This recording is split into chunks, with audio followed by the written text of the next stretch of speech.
Contoh, anak muda, lem pox, dia campur lem tikus.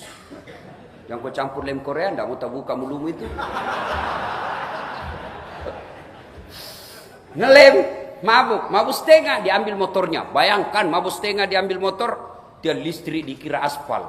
Pok, mati kafir kok. Kenapa? Kau lagi teler? Contoh lagi, yang marah, duda. Ada duda di sini. Dilarang menikah sama anaknya. Apalagi kau menikah sudah tua, malu-malu. Kami bisa urus. Dengar mereka yang suka larang anak bapaknya menikah. Laki-laki itu boleh jadi umurnya pensiun, boleh jadi umurnya tua, tapi demi Allah jenis kelamin laki-laki tidak pernah pensiun. Kakek-kakek kita dulu 70-an dia duda ndak mikir nikah lagi. Kenapa? Ndak ada film porno, bos. Ya, ndak ada video porno. Sekarang ada semua di WhatsApp, ada semua di handphonenya. Nonton film porno, ndak ada istrinya. Dia pergi berzina. Pas berzina dia makan obat pil kuat 2 biji. Kena serangan jantung, mati di atas perut. Oh, mati kafir kau cilaka. Makanya kalau ada yang duda malam ini, nikah kau besok. Contoh lagi, yang mati kafir. Siapa? 17 April kemarin, mereka yang menerima serangan fajar. Jangan ketawa, saya serius ini. Ini yang rusak dunia politik kita ini. Wane piro. Beli partai miliaran, baju kaosnya miliaran, pasang balehonya miliaran. Serangan fajar, malah dia tulis di pintunya, siap menerima serangan fajar.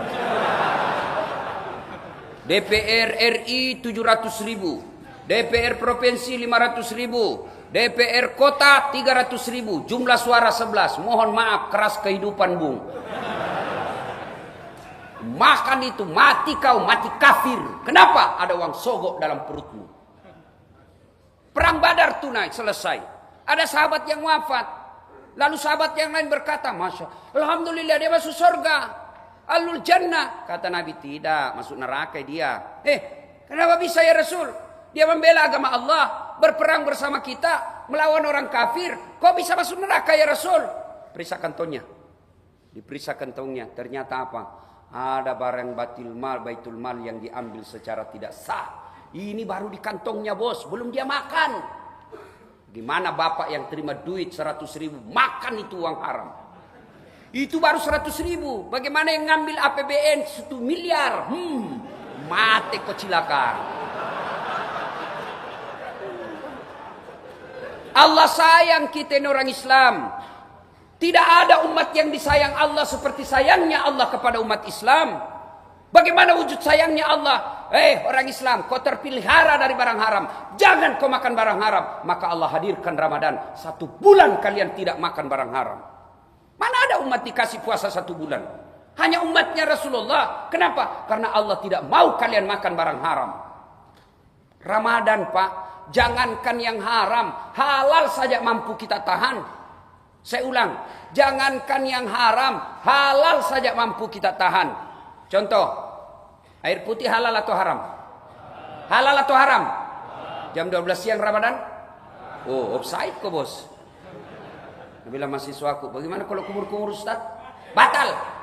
Orang wudhu kumur-kumur, batal. Kenapa bisa? Saya lihat 3 kali kok kasih masuk 1 yang keluar. Coba tuh, luar biasa. Bapak-bapak, istri di rumah halal atau haram? Istri di rumah halal atau haram? Halal. Jam 12 siang? Oh, offside kok, bos. Langsung kartu merah keluar lapangan. Coba, istri, ada yang tanya, bagaimana kalau malam Ustaz? Haram. Kenapa bisa? Pacar, enggak boleh. Biar malam siang tetap haram. Ada anak muda bilang, bagaimana kalau mimpi basah Ustaz? Siang hari. Ini biasa anak-anak kacuping orang di Makassar bilang. Yang anak SMP, SMA, anak kuliah, dikasih bonus lah mimpi basah. Atau ada juga di sini pensiun mimpi basah. Tapi kasihan sekarang pensiun ditangkap, kasihan purnawirawan ya, kasihan orang Indonesia. Ustaz, mimpi basah bagaimana hukumnya? Sah. Sah. Yang penting kau bangun langsung mandi. Sah puasamu. Yang penting mimpi. Kalau kau kreatif sendiri, batal.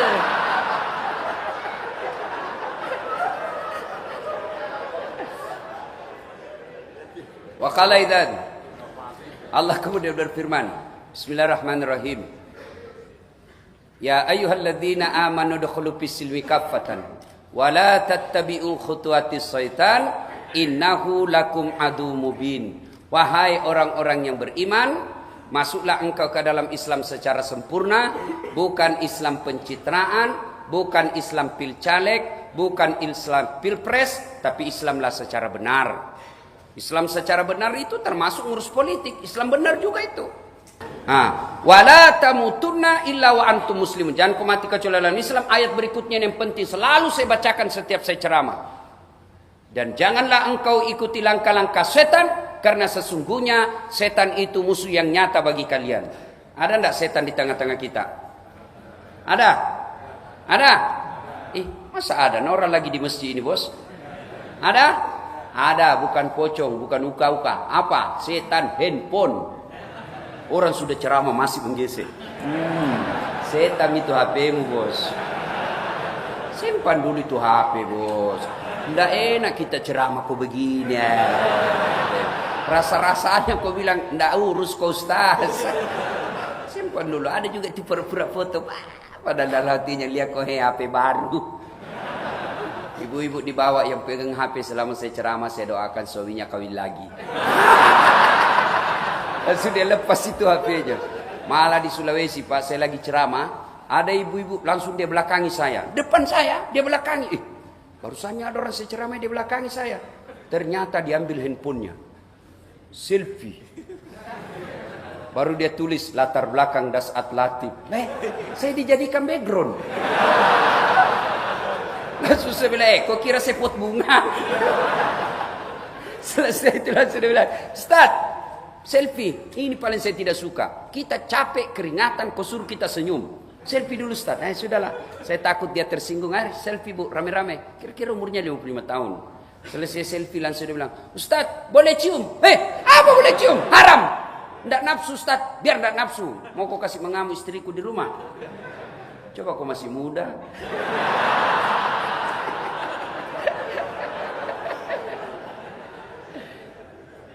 Apalagi setan yang ada di tengah-tengah kita. Bantal. Bukan tanya itikaf. Bawa karpet, bawa bantal. Pingin aku itu pindah tempat tidur, bos. Bos, ini itikaf sekali setahun, bos. 27 Ramadan, biar kau nangis-nangis besok ndak ada lagi. Ini hanya sekali setahun. Allah kasih kau tidur selain ini, tidur mako. Terserah. Biar kalian mau. Kalau sudah lewat masamu, hilang. Maka jangan sia-siakan waktu ini. Jumhur ulama, mayoritas ulama berpendapat jatuhnya Lailatul Qadar malam 27 Ramadan. Inilah malamnya. Biar kalian soleh, biar kalian alim, biar kalian kuat puasa, biar kalian kuat tadarus, tapi habis kau punya jatah hidup, hilang waktumu. Kurang apa guru kita Arifin Ilham? Cerdas, istiqamah membela umat Islam, tidak pernah lalai dalam memperjuangkan hak-hak Islam. Sudah jatah hidup habis, tidak ada lagi di tengah-tengah kita. Allah masih pinjamkan umur, manfaatkan bos. Berdoa kau di malam ini. Minta apa yang kamu mau. Adik-adik minta, saya susah cari lapangan kerja, maka kau mintalah malam ini. Saya susah cari jodoh, maka mintalah malam ini. Ya, minta, inilah tugas kita. Datang malam ini, insyaallah. Berdoa sebaik-baiknya supaya Allah cepat kabulkan doa. Ada rahasianya. Ini ada rahasianya. Kan sama kita, Pak, ngirim ke Sulawesi. Kan ada caranya. Ada yang paket 1 hari sampai. Ada yang paket sudah 3 kali lebaran tidak sampai-sampai. Ya. Jadi begini, ada juga caranya. Bagaimana caranya? Saya sampaikan kisah. Ini kisah pernah diceritakan oleh Rasulullah Muhammad SAW kepada Abdullah bin Umar, anak Umar bin Khattab. Rasulullah bercerita bahwa suatu ketika terjadi perjalanan. 3 orang pemuda. 3 orang pemuda ini melakukan musafir karena tiba malam hari, mereka kemudian tidur. Tidurnya karena waktu itu tidak ada penginapan, tidur dalam gua. Nah, begitu tidur, tanpa sepengetahuan mereka, tertutup pintu gua. Mereka bangun, mati nih kita. Tertutup pintu. Ayo dorong. Ya dorong. Dorong masing-masing. 1, 2, 3. Kerahkan kekuatan.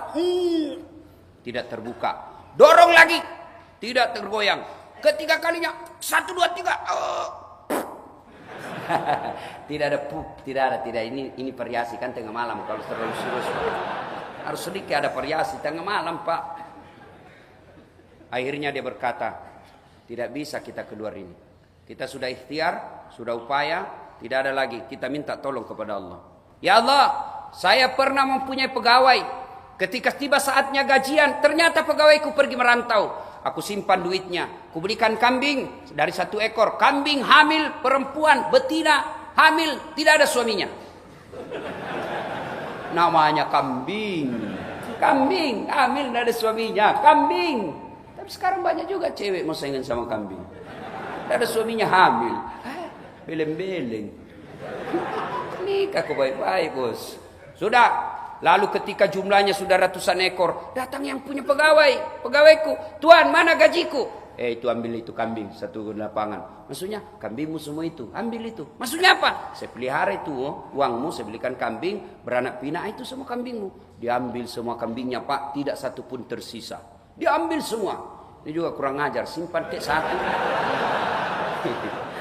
Diambil semua. Lalu dia ingat kebaikannya. Ya Allah, apabila memelihara amanah adalah kebaikan di sisimu, saya mohon kepadamu ya Allah, balaslah kebaikanku ini dengan mengabulkan doaku. Bismillahirrahmanirrahim. Dorong. Gerak semua, Pak. Alhamdulillah mereka bisa keluar. Setelah keluar sujud syukur, dilanjutkan perjalanan. Nah, apa hikmah dan iktibar pelajaran dari kisah ini? 1, ternyata tidak ada manusia yang tidak ada masalahnya. Ayo, ada enggak di sini manusia yang tidak ada masalahnya? Hah? Ada di sini manusia yang tidak ada masalahnya? Ini muka-muka penuh masalah semua saya lihat ini. Ayo, tidak ada orang tidak ada masalahnya. Adik-adik mahasiswa, apa masalahmu dulu waktu kuliah? Saya mau sarjana, Ustaz. Sudah sarjana selesai masalahmu? Tidak, saya mau kerja, Ustaz. Sudah kerja selesai masalahmu? Tidak, saya mau jadi kepala bagian, Ustaz. Sudah jadi kepala bagian selesai masalahmu? Mau jadi kepala dinas dong. Sudah jadi kepala dinas selesai? Tidak, mau jadi sekda. Sudah jadi sekda selesai masalahnya? Tidak, mau jadi bupati. Sudah jadi bupati selesai masalahnya? Mau 2 periode dong. Meskipun keadaan curang. Ayo, tidak ada orang tidak ada masalahnya. Semua orang punya masalah. Adik-adik mahasiswa, apa masalahnya setelah kerja? Mau nikah? Selesai masalahmu setelah nikah? Tidak. Mau punya rumah? Sudah punya rumah selesai masalahnya? Tidak. Mau punya anak? Sudah punya anak selesai masalahnya? Mau 2 dong, 1 laki-laki, 1 perempuan. Selesai itu masalahnya? Tidak. Apalagi? Mau punya apa? Mau punya mobil. Sudah punya mobil, selesai masalahnya? Tidak. Langsung jelek lagi dilihat istrinya. Mau kawin lagi. Tidak ada orang tidak ada masalahnya. Ustadz, Bapak kira tidak ada masalahnya, Ustadz? Hah? Banyak masalahnya. Mau kawin lagi tapi takut sama istrinya. Bukan saya ya, bukan saya. Saya berani. Ini muka-muka takut sama istri saya. Tidak ada orang tidak ada masalahnya. Apakah gara-gara dosa orang punya masalah? Apa gara-gara amal tidak ada masalah? Kalau gara-gara dosa tidak ada masalah, maka demi Allah, mestinya Rasulullah, manusia mulia, manusia suci, mestinya tidak ada masalahnya. Apa Nabi tidak ada masalah? 6 bulan dalam kandungan sudah wafat bapaknya. Keluar dari kandungan lahir, baru 3 hari sudah diambil ibu susunya. Keluar dari ibu susunya 4 tahun, usia 6 tahun, diambil ibunya, pergi ziarah kubur di desa bernama Afwa, wafat ibunya beliau. Diambil oleh kakeknya, Abdul Muttalib. 8 tahun, meninggal lagi kakeknya. Pindah lagi ke pamannya, Abu Talib, usia 10 tahun. Mulai perang Perangnya bukan perang agama, tapi perang antar suku waktu itu. Usia 12 tahun, beliau sudah berdagang. Dagangnya bukan antar pasar Tanah Abang ke Ciledug. Tapi apa? Dari Mekah ke Syam, Syria, tidak pakai pesawat. Jalan kaki diimbangi dengan naik onta. Masalah demi masalah beliau lalui. Bahkan ketika selesai menikah, selesai masalahnya, muncul masalah baru. Anak-anak beliau masih belita, masih bayi, meninggal dilihat oleh mata kepala sendiri. Usia 40 tahun, puncak penderitaan makin tinggi. Dihina, dimaki, bahkan puncaknya diusir dari tanah kelahirannya. Siapa yang usir? Bukan orang lain. Siapa? Pamannya sendiri, Abu Lahab. Sampai di Madinah, selesai masalahnya. Makin banyak masalah. Perang demi perang dilalui. Berarti masalah itu bukan masalah kita. Masalah pasti ada dalam hidup ini. Masalah kita adalah bagaimana mengatasi masalah. Mengatasi masalah tanpa masalah.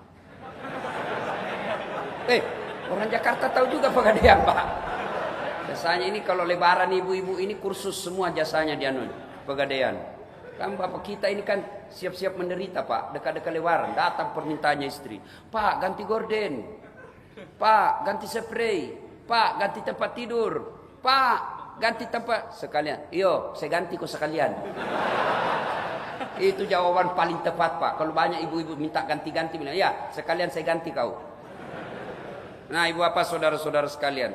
Begitu ada masalah, belajar dari kisah tadi, jangan hindari masalah itu. Belajar dari kisah tadi. Begitu ada masalah, takarruf ilallah. Dekatkan diri kepada Allah. Dengan cara apa? Yuk, berdoa. Inilah malam 27. Minta kepada Allah. Doa tidak harus mesti sama ustadz. Doa tidak mesti sama dengan imam yang diminta. Belum tentu sama kita punya kebutuhan. Tidak harus bahasa Arab. Siapa yang mewajibkan kita bahasa Arab? Bahasa Bugis, buat dimato. Bahasa Jawa, monggo. Bahasa Sunda, mangga. Bahasa Inggris, tidak tahu. Silakan, Pak. Apa saja daripada Bapak bahasa Inggris tidak tahu artinya, salah ucapan, bingung malaikat. Apa maksudnya ini dasar? Lain di mulut, lain di hati. Dalam hatinya mau dapat jodoh yang diminta hujan. Bingung, bos. Maka berdoa tidak harus pakai bahasa Arab. Sampaikan apa keluhanmu dalam bahasa hatimu. Ya Allah, saya sudah 4 tahun merantau ke Jakarta. Saya capek ngontrak, ya Allah. Rumah kecil begini, bagaimana saya bisa menumpang? Bagaimana saya bisa melayani orang-orang yang datang ke Jakarta, keluarga saya yang datang ke Jakarta? Kalau rumah saya sempit begini, ya Allah, Engkau menganjurkan untuk memuliakan tamu. Tapi bagaimana saya muliakan tamu kalau rumah saya kecil begini? Boleh doa begitu, Pak. Daripada Bapak susun kalimat yang lain di mulut, lain di hati. Minta bahkan boleh paling keringkas. Praktisnya doanya begini, Pak. Ya Allah, Kau sudah tahu apa yang ku mau, kabulkanlah. Paling gampang. Sudah, doa kepada Allah. Ada masalah, doa kepada Allah. Alhamdulillah. Anak-anak milenial sekarang, Pak, rajin berdoa. Mau pergi sekolah, berdoa itu, Pak. Ya Allah, mudah-mudahan perjalanan saya lancar. Sampai di sekolah, doa lagi, Pak. Ya Allah, mudah-mudahan guruku tidak hadir. Datang lagi gurunya, berdoa lagi. Ya Allah, mudah-mudahan guruku cepat keluar. Tapi sayang, di mana dia berdoa? Di status, di Facebooknya. Siapa ajar kau berdoa di Facebook? Sibuknya itu Tuhan mau baca statusmu. Sedikit-sedikit update status. Ibu-ibu ini paling sering. Ya Allah, lindungi suamiku. Pergi lagi suaminya. Ya Allah, mudahkan rezekiku.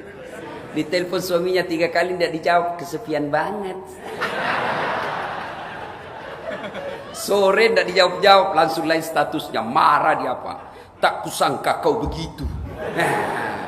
Ya, berdoa Ramadan ini malam 27, minta kepada Allah, Bapak curahkan hati, perhatian, curahkan segala keluh kesah Bapak. Boleh dalam bahasa apapun. Sampaikan kepada Allah, ya Allah, Engkau melarangku meminta hanya kepadamu. Engkau melarangku meminta kepada orang lain. Engkau melarangku menghambakan diri kepada pejabat. Engkau hanya mewajibkanku memohon kepadamu. Maka aku datang memohon kepadamu. Kabulkan permintaan saya. Sesuai janjimu, ud'uni astajib lakum. Minta kau kepadaku, pasti saya kabulkan. Itu janji Allah, bukan janji caleg. Kalau caleg Pak mau dipilih, dia bagi-bagi kartu namanya. Pilih saya, sama-sama kita orang Bugis. Begitu dipilih, dia ganti nomor HP-nya. Kita lebih bego lagi, sudah ditipu, masih kita pilih lagi. Tidak kok. Kedua, hikmah dari kisah ini.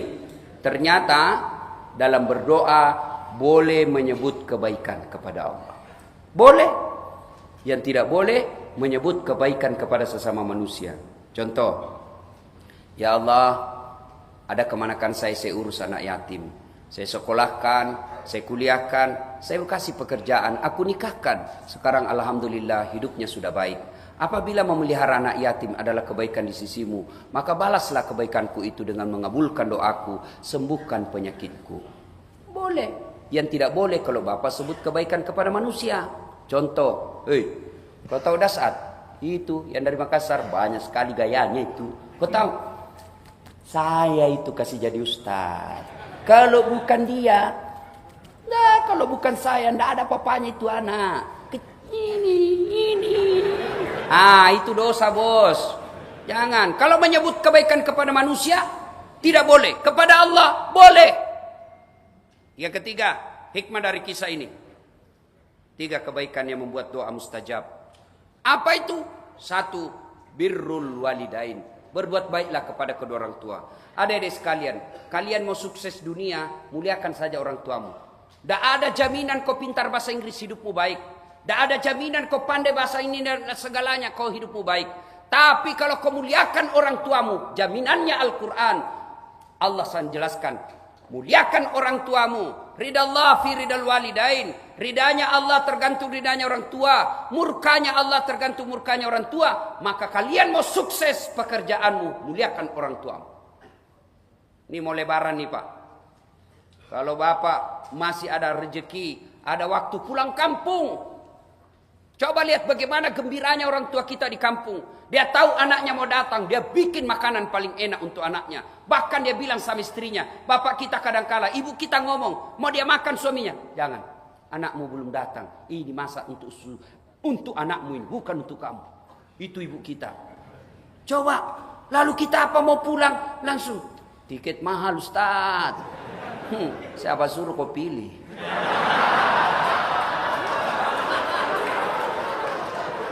Tidak ada urusan sama politik ini ya. Ini tikap akbar. Tidak ada urusan politik. Ini masjid, nggak boleh orang berpolitik.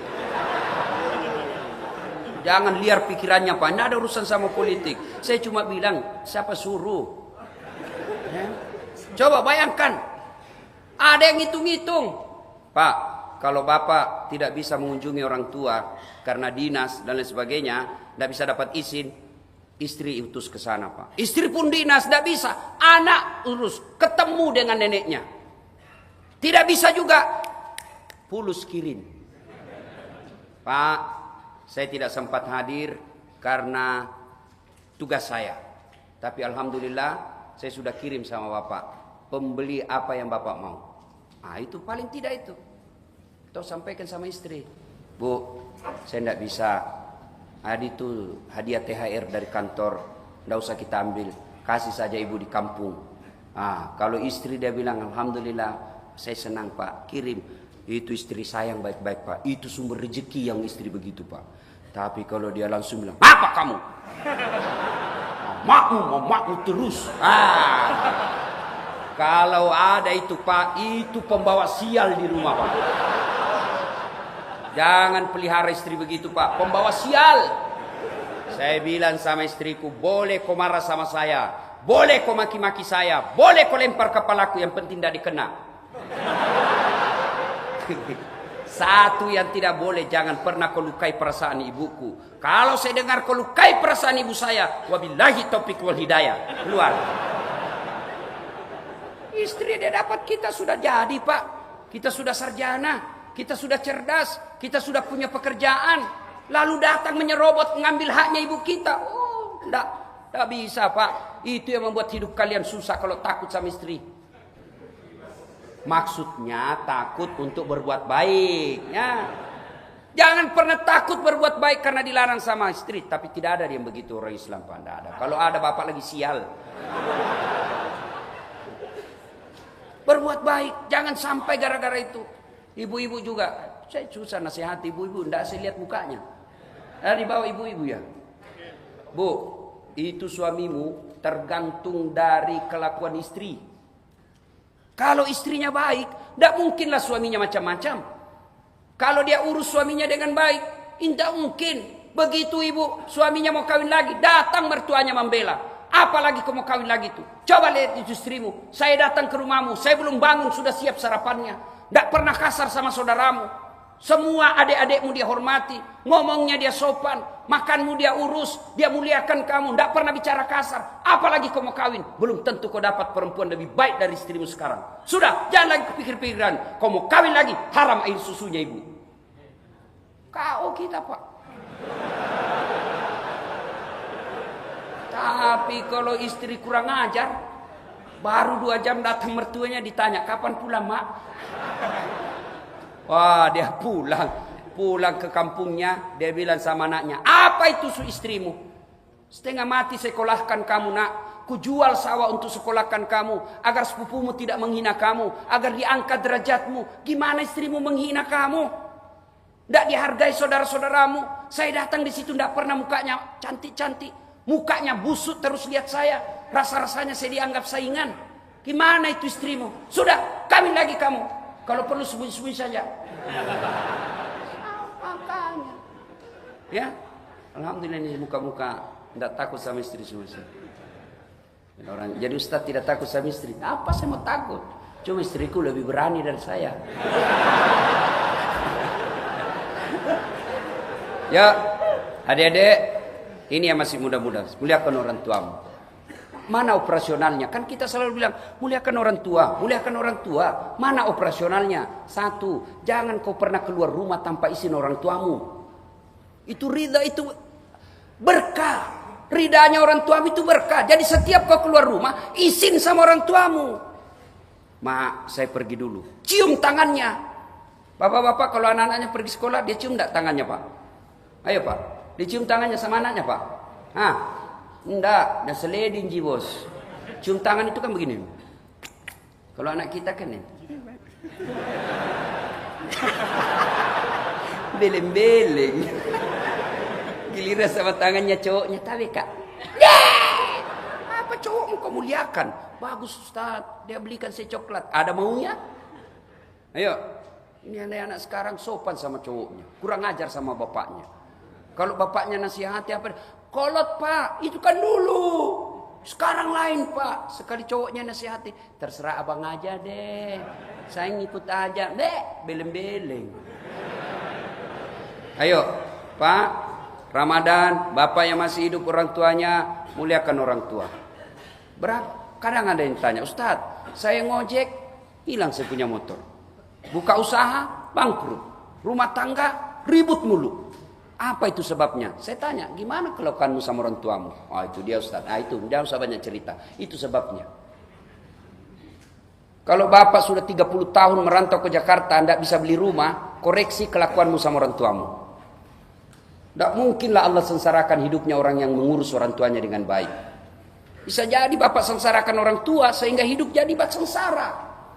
Apa susahnya Allah kasih mobil? Apa susahnya Allah kasih pangkat? Apa susahnya Allah kasih kesehatan? Yang penting muliakan, bahagiakan orang tuamu. Kita lebih bahagiakan pejabat daripada orang tua kita. Kita lebih muliakan pengusaha yang ada menjadi pimpinan kita daripada ibu. Mana contohnya? Coba lihat. Bapak ditelepon sama manajer bapak. Tiba-tiba waktu yang bersamaan masuk teleponnya ibu kita. Apa jawaban kita biasanya? Mak, ya baik, masih baik kalau diangkat. Biasa tidak diangkat. Kalaupun diangkat apa jawabannya? Mak, sebentar ya, saya telepon balik. Ini bos saya lagi telepon. Gimana hidupmu? Kan baik. Mestinya, mohon maaf bos, layanan 1 ada telepon ibu saya. Sudah lama saya tidak berhubungan bicara. Sebentar saya telepon balik bos, 5 menit saja. Itu yang betul. Ini bapak takut betul sama bosnya. Melukai perasaan. Beli rumah, minta izin sama orang tua. Bukan kita minta duitnya, minta ridanya. Mak, saya mau beli rumah, mak. Menurut mama bagaimana? Itu orang tua minta pendapat. Apa jawabannya? Kamu kan sudah cerdas, sudah tinggi sekolahmu. Apalagi saya nak, saya ini orang tidak tahu apa-apa. Tapi apa dalam hatinya? Alhamdulillah, anak saya masih membutuhkan saya. Ya, dia senang. Akhirnya apa? Beli rumah diberkahi Allah. Meskipun kecil tapi bahagia orang dalam. Beli rumah besar, tidak minta ridha orang tua. Tiba-tiba datang orang tuanya, dia bilang, mak saya baru beli rumah. Apa perasaan orang tua kita? Wih, anak saya kasihan. Dia sudah kaya, sudah banyak duitnya, tinggi sekolahnya. Tidak pernah ngomong-ngomong beli begini. Saya tidak niat menyakiti hati orang tua. Betul niatmu tidak menyakiti, tapi kelakuanmu menyakiti hati orang tua. Niat, kelakuan harus sama-sama baik. Lihatkan orang tua. Ustadz, bagaimana sudah meninggal orang tua saya? Bagi mereka yang sudah meninggal orang tuanya, bersedekah atas nama orang tua, mendoakannya dan mengunjungi karib kerabatnya. Karena waktu yang terbatas, satu, doa cepat diijabah Allah, muliakan orang tua. Yang kedua, hindari maksiat. Maksiat yang paling banyak sekarang adalah maksiat zina. Anak-anak kita sekarang zina dianggap biasa. Coba kita dulu zaman dulu pacaran, ngirim surat, paling pakai pinjam buku, selipkan surat di dalam, Pak. Maka anak-anak dulu kreatif, pandai membuat sastra. Sekarang copy paste. Sekarang coba lihat anak-anak kita. Apa yang rusak anak-anak kita sekarang, Pak? Video call, handphone. Bapak pikir anaknya diselamatkan dengan baik. Belikan kamar, masing-masing punya kamar. Satu kamar, satu anak, itu yang rusak anak kita. Tidak punya kepekaan sosial. Saudara tidak pernah ketemu. Video call malam-malam. Dibodoh-bodohilah sama cowoknya. Kau pakai headset ya, supaya tidak dengar sama bapakmu. Oke, ya. Ya, sudah, mulai ya. Coba lihat bibirmu sayang. Kelar lidahmu. Tiap malam dia lakukan. Malam minggu dia ketemuan. Akhirnya dia praktek secara langsung. Sekarang na'udzubillah min zalik. Bukan cuma anak-anak. Bapak-bapak juga banyak yang selingkuh. Poligami dianggap aib. Poligami dianggap bertentangan dengan kita. Itulah sesenangnya Soekarno, Pak. Presiden tapi tidak pernah malu berpoligami. Sekarang pejabat kita dianggap poligami tabu, poligami aib, tapi dia selingkuh kiri kanan. Soekarno terang-terangan, Pak. Ini saya harap Bapak ini menjadi Soekarno.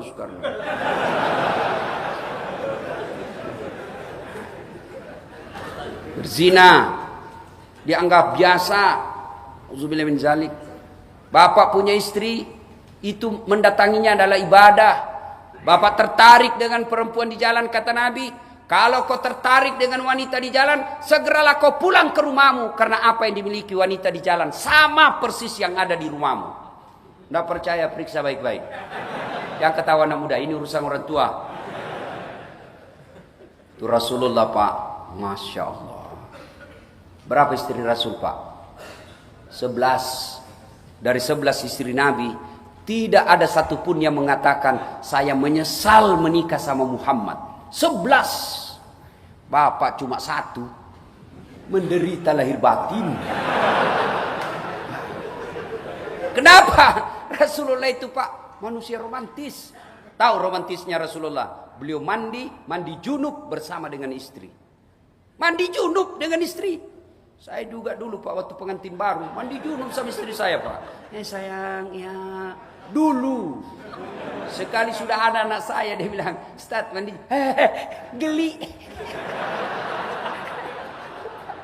Rasulullah sampai usia senja. Apalagi, Masya Allah, Rasulullah kalau minum, misal, Bismillahirrahmanirrahim. Satu teguk, dia kasih lagi istrinya. Minum lagi. Kasih lagi istrinya.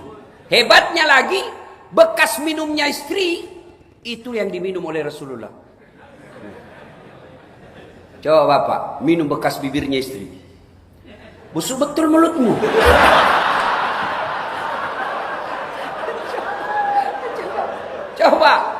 Rasulullah tidak pernah membaca kitab novel-novel romantis. Tidak, beliau sangat romantis. Beliau keluar dari kamar sudah rapi rambutnya. 11 istri beliau tidak pernah dipanggil namanya, semua dipanggil dengan kasih sayang. Khadijah beliau panggil Ummul Mukminin. Aisyah beliau panggil ya Khumaira, yang kemerah-merahan pipinya. Kenapa? Karena memang Siti Aisyah merah di 5 pipinya. Bolehlah amalkan itu besok, Pak. Hasil saya dapat Lailatul Qadar malam 27 Ramadan. Mulai besok aku menyayangimu sayang. Assalamualaikum adindaku yang termancung hidungnya di lorong 3. Dia bilang, tidak mancung hidungnya Ustaz. Giginya dilihat, dia bilang justru giginya mancung. Cari yang bagus. Kalau alisnya ketebal, jangan terlalu jujur. Mentang-mentang istrinya hitam. Hitam. Manalah ada orang Islam.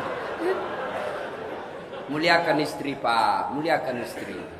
Pak, masih ingat waktu kita ijab kabul? Ya? Masih ingat waktu ijab kabul? Saudara Das'at Latif, saya nikahkan engkau dengan anak gadisku, Naura Siddiqiyah Nasrun, dengan mahar seperangkat alat sholat tunai karena Allah. Siapa yang kita jadikan gadai? Siapa yang kita jadikan jaminan? Allah. Untuk menghalalkan perempuan itu, untuk menghalalkan yang tadinya haram, Allah izinkan pakai namaku untuk menghalalkan gadis itu. Lalu ternyata barang gadaian kita salah gunakan. Yuk, Das'at, silakan masuk warung.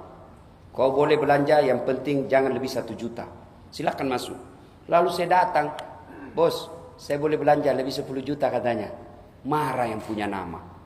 Saya percaya kau Das'at. Saya lamanya itu saya percaya kamu. Nama aku kupelihara baik-baik. Tidak pernah ada yang rusak nama saya. Kau rusak nama saya. Mulai sekarang jangan lagi kau sebut-sebut saya.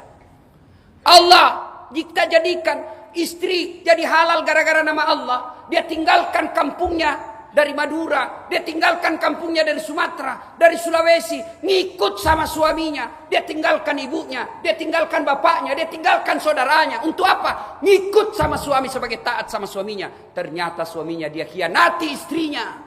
Sampai di Jakarta istrinya dia sakiti perasaannya. Tidak pernah dimuliakan. Gimana hidupmu mau baik? Orang yang kau halalkan, kau sia-siakan, kau khianati. Mana caranya mau baik rezekimu kalau istrimu kau khianati? Rasan rapat, ternyata pergi merapat.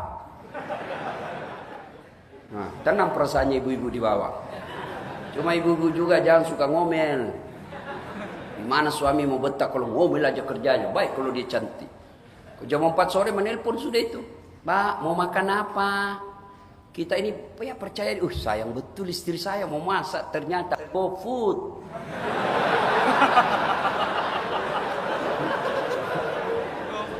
Ayo, saya tanya ibu-ibu di Makassar, itu kan saya lihat itu ibu biar cobek apa itu, becok ladang, sambal beli juga 10.000 2 sendok. Saya bilang ngapain ibu beli? Praktis Ustaz. Saya bilang benar praktis. Tapi tahu enggak ibu? Ibu tidak bakal punya modal untuk masuk surga. Kalau semua dibeli, siapa yang masuk surga? Suami. Kenapa? Suami yang punya duit. Suami cari duit. Ibu apa? Bukankah pergi ke pasar keringat itu ibadah? Bukankah kita mencobek-cobek? Apakah bahasa Indonesianya itu mencobek-cobek? Ulek. Mangule-ule. Ulek.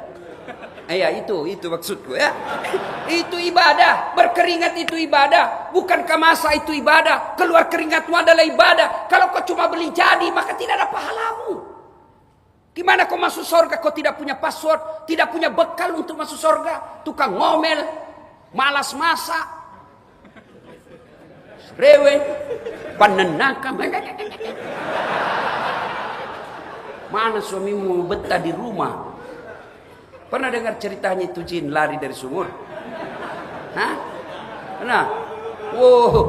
Adalah bertanya sama saya, Ustaz, kenapa itu istriku suka, suamiku tidak betah di rumah? Saya takut dia tersinggung. Ku ceritakanlah. Bu, ada orang suami istri suka sekali ngomel istrinya. Akhirnya suaminya berpikir bagaimana caranya supaya berhenti ngomel.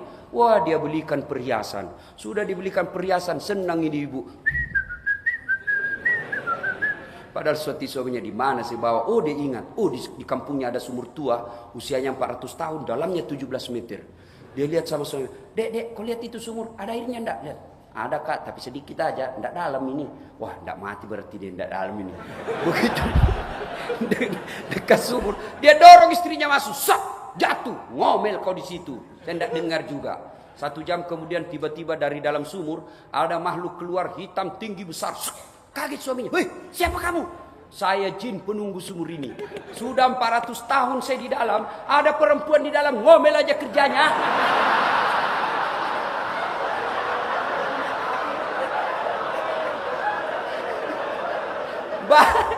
Baru 1 jam tidak betah saya. Bayangkan 400 tahun lari pak. Bagaimana suamimu betah di rumah kau ngomel saja. 3. Waktu terbatas. 3. Yang membuat doa cepat diijabah, kita review kembali. 1. Berbuat baik sama orang tua. 2. Menghindari maksiat, muliakan istrimu ya, hormati suami. Yang ketiga adalah memelihara amanah. Amanah yang paling besar adalah amanah berumah tangga. Ya, kalau kak bapak di sini kan berapa anggota DPR? Paling tidak ada. Banyak anggota DPR cari kita kalau dia mau masuk mencaleg, datang itu pak ke masjid. Begitu tidak terpilih diambil lagi karpetnya pak. Beleng-beleng. Nah, di sini amanah ya sudahlah. Kita di sini tidak ada pejabat. Kita sini amanah apa? 1, amanah berupa harta. Bapak tahu tidak itu orang kaya? Bapak pikir enak jadi orang kaya? Banyak pertanyaan pak. Seleksi berkas sebelum bapak ditanya puasa, sebelum bapak ditanya haji. Yang ditanya itu kan ada 4 hal. Dan khusus harta-harta itu kan 4. Umurmu kau gunakan untuk apa? Masa mudamu kau gunakan untuk apa? Ilmumu kau gunakan untuk apa? Lalu berkaitan dengan harta 2 pertanyaannya pak. Kamu dapat dari mana? Kau belanjakan untuk apa? Muka belakang. Hartamu dari mana? Saya ngojek. Kau belanjakan untuk apa? Istri dan anak. Halal. Hartamu dari mana? Korupsi. Kau belanjakan untuk apa? Nyumbang masjid. Cepret, keluar. Tak bisa masa uang haram kau kasih masuk masjid. Ada orang, ini kisah sufi ini pak. Miskin, ada orang kaya, dia panggil kaya di negeri itu, dia panggil anaknya, "Nak, kamu mau ndak temani saya di kubur 40 hari? Ambil hartaku 50%. Berapa hari pak? 40 hari. Ndak mau saya pak. Lama betul. Kecewa ini bapaknya, kasihannya setengah mati kurus. Tidak mau dia temani saya 40 hari. Dia panggil istrinya, "Bu, kamu?" Tidak mau, anakmu saja tidak mau, apalagi saya. Dia panggil adiknya, "Kau?" Anak istrimu saja tidak mau, apalagi saya. Dia bikin lelang, bikin pengumuman. Siapa yang mau menemani saya 40 hari di kubur, ambil hartaku 50%. Sampai ke orang miskin. Miskin betul pak. Apa kerjanya? Penambang kayu di hutan. 1 saja kekayaannya. Rumah tidak ada, mobil tidak ada. Kampak. Tiba saatnya meninggal ini orang, dia masuk ke dalam kubur sesuai perjanjian. Begitu datang malaikat penanya bagian kubur, dia dilihat, dia bilang ini yang tukang kampak, datang sudah, ini sudah, ini mati sudah. Tiba-tiba datang malaikat, dia dilihat, kenapa ada orang hidup ada di dalam sini? Kok ada apa di sini? Dia yang ditanya. Dipending orang jenazah ini. Kok ada kau di sini? Ada apa kau di sini? Dia bilang, saya ada kontrak kerja dengan ini almarhum. Saya perjanjian kalau saya temani 40 hari hartanya saya ambil 50%. Saya orang miskin. Masa kau miskin? Iya, saya miskin betul. Apa kekayaanmu? Cuma kampak. Ditanya itu kampak. Kampakmu dari mana? Sehari ditanya pak. Maghrib tutup pertanyaan. Besok kita lanjutkan. Hari kedua datang. Itu kampakmu kau gunakan untuk apa? 1 hari lagi pak. Ditanya lagi. Tutup. Besok lanjutkan. Hari ketiga. Kau tebang itu pohon apa kau tebang? 1 hari. Hari keempat siapa yang beli itu pohon? Hari kelima dan seterusnya. Hari ke-40 pagi-pagi langsung lompat. Orang di atas sudah tepuk tangan. Alhamdulillah dapat 50%. Apa dia bilang ini orang miskin? Dia buang kampaknya. Apa itu 50%? Ini aja kampak 40 hari saya ditanya. Hati-hati bos. Banyak semua pertanyaanmu. Kalau kita orang miskin apa dia mau tanya? Rumah, ngontrak, mobil, Grab. Kadang-kadang Gojek. Ayo. Gaji 2 juta per bulan. Kau belanjakan untuk apa? Saya tidak pernah cita-cita jadi pembantu. Cuma ibuku sakit di kampung. Gajiku 1,5 juta untuk orang tuaku di kampung. 500.000 operasional saya selama sebulan. Sholat, alhamdulillah, bukan cuma 5 waktu. Tengah malam saya ikut iktikaf Sunda Kelapa. Sedekah, alhamdulillah. Kalau ada lebihnya saya sedekah sama-sama penjual sayur. Kau haji, mau betul, tapi tidak ada duit. Oh, Inam, kau masuk surga. Meskipun kau di dunia dihina manusia, sekarang aku muliakan kau dengan kemuliaan. Tahdhurul jannati bisalam. Kau pilih ini mana kau mau masuki. Masuk dalam surga. Wah, tiba-tiba datang tuannya, Pak. Yang kaya banyak. Begitu masuk, dia diintip Inam. Ini sudah ini. Ini si pelit ini sudah muncul. Mulai ditanya. Nama? Haji titik-titik. Pekerjaan? Itu istrimu setiap bulan rebonding ke salon. Dari mana itu? Anu apa? Udah jelas dituju matanya. Bang! Lari ditarik lagi. Itu anakmu pasang behel. Dari mana itu?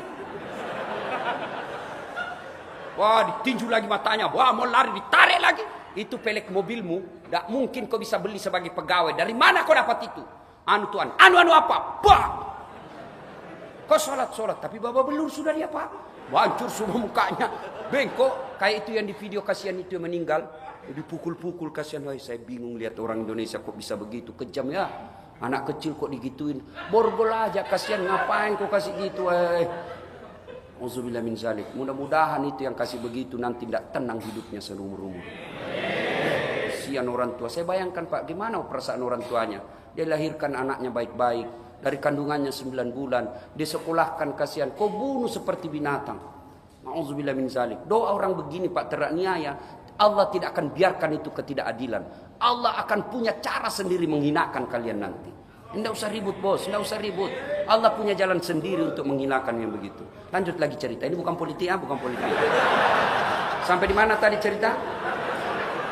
Masuk juga dia, Pak. Masuklah ini. Tapi sudah babak belur, Pak. Hancur-hancur mukanya. Masuk surga juga. Yang sudah bilang Inam, Tuan, baru muncul Tuan. Dari mana Tuan? Kok terlambat? Saya sudah 4 tahun di sini. Kok Tuan baru muncul? Saya terlambat, Inam. Kenapa muka? Jangan banyak tanya di situ. Saya sudah 4 tahun. Kok baru termuncul Tuan? Dia bilang, terlambat saya, Inam. Kok bisa terlambat? Saya kira kan ada 4 mobil di rumah. Dia bilang, itulah yang banyak sekali pertanyaannya. Nah, bapak-bapak, hati-hati, Pak. Harta adalah amanah. Jangan pelit. Tidak dibawa kematian harta apabila tidak dititip sebelumnya. Saya juga tidak setuju kalau ada orang bilang, tidak usah cari harta banyak-banyak, tidak dibawa mati. Bawa mati, Pak. Gimana caranya? Kirim sebelum ajal menjemput. Itu tadi yang ada beredar, itulah tempatnya, Pak. Yang ada di rumah belum tentu Bapak punya. Ibu-ibu di rumah, cicil kiri kanan, cicil ini. Bapak, ibu meninggal, siapa yang punya itu harta? Istri kedua. Bapak-bapak, itu hartanya sedekahkan di jalan agama Allah. Tidak ada orang bangkrut gara-gara sedekah. Demi Allah, tidak ada orang senang orang pelit. Bapak senang tetangga yang pelit atau dermawan? Senang pejabat yang pelit atau dermawan? Senang mantu yang pelit atau dermawan? Senang tetangga yang pelit atau dermawan? Semua senang dermawan. Demi Allah, tidak ada orang suka pelit. Bahkan orang pelit sekalipun tidak suka sama orang pelit.